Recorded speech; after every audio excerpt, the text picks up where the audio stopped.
Hello students, आप सभी का स्वागत है आपके अपने YouTube channel A to Z NCERT facts में। यूनिक मैथ प्रॉब्लम में आज जो हम लोग देखने वाले हैं वो हम लोग समचतुर्भुज का क्षेत्रफल हम लोग सीखेंगे जब उसके दोनों विकर्ण दिए हुए हों और इस प्रकार के MTS group D SSC CGL वगैरह में NTPC सब में आए हुए कुछ सवाल हम लोग देखने वाले हैं। तो चलिए वीडियो का अंत तक बने रहिए। चैनल में आप नहीं जुड़े हैं तो ज़रूर आप जुड़ जाएं। तो ये सवाल हम लोग देखते हैं, ये समचतुर्भुज से संबंधित है। उस समचतुर्भुज का क्षेत्रफल ज्ञात कीजिए जिसके विकर्णों की लंबाई आपकी दी हुई रहेंगी। अब सबसे पहला बात कि समचतुर्भुज क्या होता है वो हम लोग देख लेते हैं। समचतुर्भुज जो होता है आपका वो क्या है, वो एक प्रकार का एक समांतर चतुर्भुज होता है जिसकी सभी भुजाएं क्या होती हैं, सभी भुजाएं बराबर होती हैं। उसे समचतुर्भुज कहा जाता है, यानी इसका भुजा जो भी रहेगा वो भुजा आपका सभी के सभी बराबर होगा। वर्ग और समचतुर्भुज में यही फर्क है कि वर्ग में 90 डिग्री का कोण बनता है, इसमें 90 डिग्री नहीं बनता। और इसके जो विकर्ण जो होते हैं, ये दो विकर्ण दोनों अलग अलग लंबाई के होते हैं, ये आपको याद रखना है। दोनों का लंबाई क्या होगा, अलग अलग। एक विकर्ण को अगर हम लोग D1 यानी डायगोनल 1 मानेंगे तो दूसरे को डायगोनल 2 हम लोग मान सकते हैं। तो इसमें अगर डायगोनल दिया हुआ रहे तो एरिया बराबर क्या हो जाएगा, D1 इंटू D2/2, या फिर आप इसको ऐसे भी लिख सकते हैं 1/2 गुनी विकर्णों का गुणनफल। विकर्णों का गुणनफल ये भी आप लिख सकते हैं product of diagonals. Product of diagonals भी आप लिख सकते हैं इसको, एरिया बराबर। तो यही सूत्र से हम लोग निकालने वाले हैं। चलिए हम लोग देखते हैं पहला सवाल। ये सवाल NTPC टेस्ट 2 में आया हुआ सवाल है।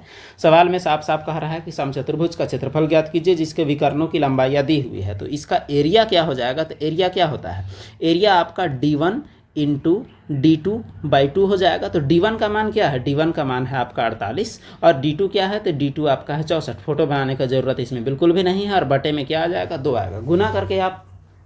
गुना करने के बाद अगर आप इसको काटते हैं तो दिक्कत होने वाला है आपको, इसलिए आराम से इसको पहले काट लीजिए।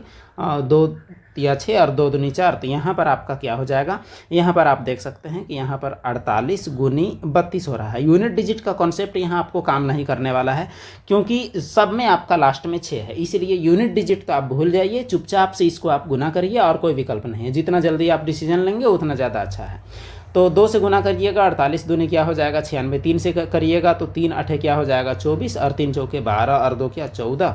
तो यहाँ पर 6 9 4 13 का 3 14 1 कितना 15। तो 1536 आपका इसका जवाब है। तो देखिए ऑप्शन नंबर कौन सा, ऑप्शन नंबर आपका बी में 1536 आपका जवाब यहाँ पर दिख रहा है, जो कि 1 का आंसर आपका बी हो गया। तो यही सूत्र से आप आसानी से निकाल सकते हैं। और भी दूसरा एग्जाम्पल जो आप देख सकते हैं, एक समचतुर्भुज का क्षेत्रफल 440 सेंटीमीटर स्क्वायर है। यदि इसके विकर्ण की लंबाई 20 सेंटीमीटर है तो इसके दूसरे विकर्ण की लंबाई ज्ञात कीजिए। इसमें आपका क्षेत्रफल दे रखा है। अब देखिए इसमें ज़्यादा कुछ आपको करना नहीं है, हम लोग सूत्र जानते हैं। सूत्र हमारा सीधा हिसाब क्या है कि जो एरिया जो है वो आपका D1 गुनी D2/2 होता है। तो एरिया आपका दिया हुआ है वो कितना है, तो वो आपका 440 है। और एक विकर्ण क्या है, एक विकर्ण आपका 20 है, तो दूसरा विकर्ण आपको ज्ञात करना है, बटे में आपका 2 यहाँ पर दिख रहा है। अब देखिए बड़ी आसानी से बनेगा। 2 1 2 हो गया, ये 10, यहाँ पर 0 0 आपका कट गया। तो D2 बराबर आपको साफ साफ दिख रहा है कि यहाँ पर 44 सेंटीमीटर D2 का मान निकला, यानी विकर्ण नंबर 2 का मान निकला। इस प्रकार 2 का हमारा जवाब क्या हो गया, 2 का जवाब ऑप्शन नंबर सी हो गया।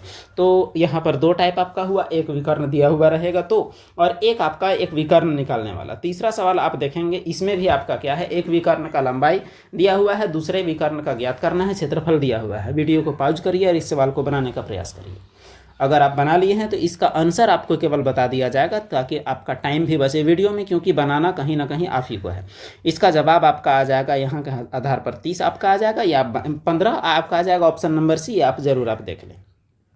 क्वेश्चन नंबर 4, समचतुर्भुज का विकर्ण दिया हुआ है 16 और 12, इसका क्षेत्रफल ज्ञात कीजिए। CGL का प्रश्न है। अलग अलग सवाल लेने का मुद्दा इसीलिए लिया गया है ताकि आप अलग अलग एग्जाम के लिए देख सकें कि कौन सा, जैसे ग्रुप डी का हम लोग देख लिए, ग्रुप डी के अलावा यहाँ RRB NTPC का देख लिया, और अभी देखिए फिर ये CGL का सवाल है Tier 1 का। इसका जवाब जब आप बनाएंगे वीडियो को पॉज कीजिए और ज़रूर बनाइए। इसका जवाब आपका ऑप्शन नंबर ए आएगा। अंतिम क्वेश्चन, ये सवाल MTS का आया हुआ है। इसका मतलब प्रत्येक एग्जाम में इस प्रकार के सवाल आए दिन पूछे जाते हैं। इसमें भी विकर्णों की लंबाई दिया हुआ है, क्षेत्रफल निकालना है। वीडियो को पॉज कीजिए और बनाकर देखिए। अगर आप बना लिए हैं तो जवाब आपका ऑप्शन नंबर डी आना चाहिए। तो उम्मीद करते हैं कि आपको समझ में आया होगा। वीडियो के अंत तक बने रहने के लिए आप सभी का धन्यवाद। ऐसे ही छोटे छोटे टॉपिक के बारे में जानने के लिए और बाकी लॉन्ग वीडियो जो ऑब्जेक्टिव सवाल है उन सभी प्रीवियस ईयर प्रैक्टिस करने के लिए हमारे चैनल से आप जरूर जुड़ जाएँ। फिर मिलते हैं हम लोग एक अगले वीडियो में।